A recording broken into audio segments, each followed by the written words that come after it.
oshqozondagi polip, ya'ni yaxshi sifatli o'sma uchun operatsiya qilib, oshqozonni butunlay olib tashlash kerak emas.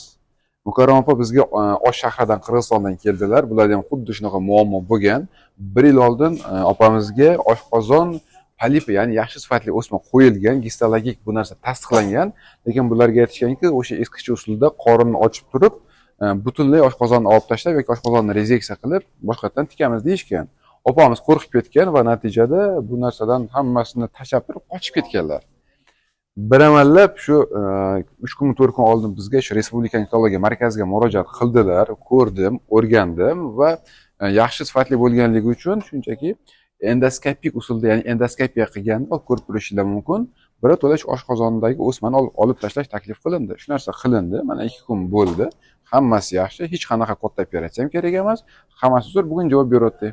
Nimagadir opa настроенияsi yo'q. Yo'q, настроенияm yaxshi. Sizlarga ham, barcha mana shunday ishlayotgan xodimlarga, avvalo sizga katta tashakkur.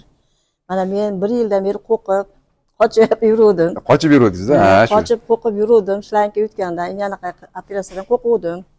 Men bizni yoraman deganda shunga bormadim. Men o'g'lim shu YouTubedan sizni ko'rib, yo'q, men ana yoqqa olib boraman, qancha pul ketsa ham deb, meni mana shu yoqqa majbur olib keldi. Va yo'q, yaxshi olib kelgan ekan. Allohga shukr, minnatdan shukr, yaxshi bo'lib, mana 3 kunda chiqib ketyapman. Zo'r. Hamma mana shu xodimlaringizga ham tashakkur aytib qo'yasan men nomimdan. Hammasi shu ko'rsa qo'lida ekan, sizlarda ham, hammanglarda. Bizniki zo'r, bizniki bitta. Sizlarniki bitta ekan. O'zi ash bilan ham odam davolab qo'yishadi o'zlari.